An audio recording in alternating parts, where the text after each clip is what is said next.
સુરત શહેરમાં મોડી રાતથી અવિરત વરસાદ સવારના 6 થી 8 વાગ્યા સુધીમાં 1.5 ઇંચ વરસાદ પડ્યો। ધોધમાર વરસાદના કારણે શહેરના માર્ગો પાણી થયા છે। નોકરિયાત વર્ગ અને વિદ્યાર્થીઓને ભારે હાલાકી પડી છે। ઉપરવાસમાં ધોધમાર વરસાદથી ઉકાઈ ડેમની જળ સપાટી વધી કોઝવે પાણીમાં ગરકાવ થયો। દક્ષિણ ગુજરાતમાં ભારે વરસાદથી હવામાન વિભાગે આગાહી કરી છે। દક્ષિણ ગુજરાતમાં એક તરફ વરસાદ થઈ જ રહ્યો છે, પણ આગામી સમય માટે પણ હવામાન વિભાગ દ્વારા આગાહી કરવામાં આવી છે। હવામાન વિભાગે ભારે વરસાદની આગાહી કરી છે।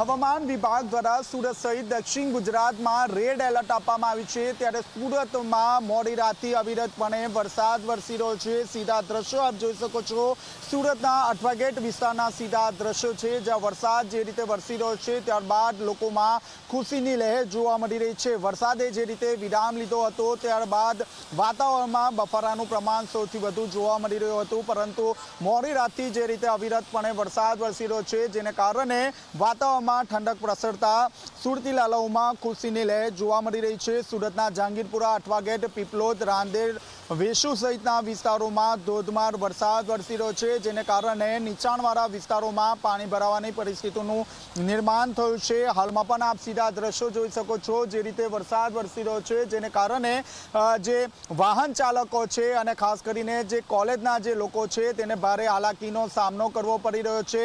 હાલમાં પણ જે ઉધના અને લિંબાયત ગરનાળામાં પાણી ભરાવાની શરૂઆત થઈ ચૂકી છે, ત્યારે તંત્ર ફરી એક વખત દોડતું થયું છે। બીજી તરફ જોવા જઈએ તો દક્ષિણ ગુજરાતના જે ખેડૂતો છે તેમાં ખુશીની લહેર જોવા મળી રહી છે, કારણ કે ઊભા પાકને તાતી પાણીની જરૂરિયાત હોય છે। જે પાણીની જરૂરિયાત પૂર્ણ થઈ જતા હાલ ખેડૂતોમાં પણ ખુશીની લહેર જોવા મળી રહી છે।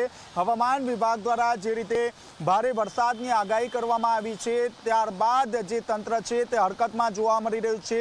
સુરતમાં ફરીથી ખાડીપુરની પરિસ્થિતિનું સર્જન ન થાય તે માટે મોડી સાંજ સુધી એક મહત્વની બેઠકનું આયોજન હાથ ધરવામાં આવ્યું હતું, જેમાં ખાડીપુર કઈ રીતે નિવારી શકાય તે અંગે ચર્ચા વિચારણા પણ કરવામાં આવી હતી। ત્યારે બીજી તરફ ઉપરવાસમાં પણ જે રીતે ધોધમાર વરસાદ વરસી રહ્યો છે જેને કારણે ઉકાઈ ડેમની સપાટી પણ સતત વધી રહી છે। બીજી તરફ ઉકાઈ ડેમમાંથી સતત તાપી નદીમાં પાણી છોડવામાં આવતા કોઝવે પણ પાણીમાં ગરકાવ થઈ ગયો છે। હજુ પણ જે રીતે હવામાન વિભાગ દ્વારા રેડ એલર્ટ આપવામાં આવ્યું છે, ત્યારબાદ તંત્ર દ્વારા સતત જે કંટ્રોલ રૂમ છે તેના પર બાદ નજર રાખવામાં આવી રહી છે।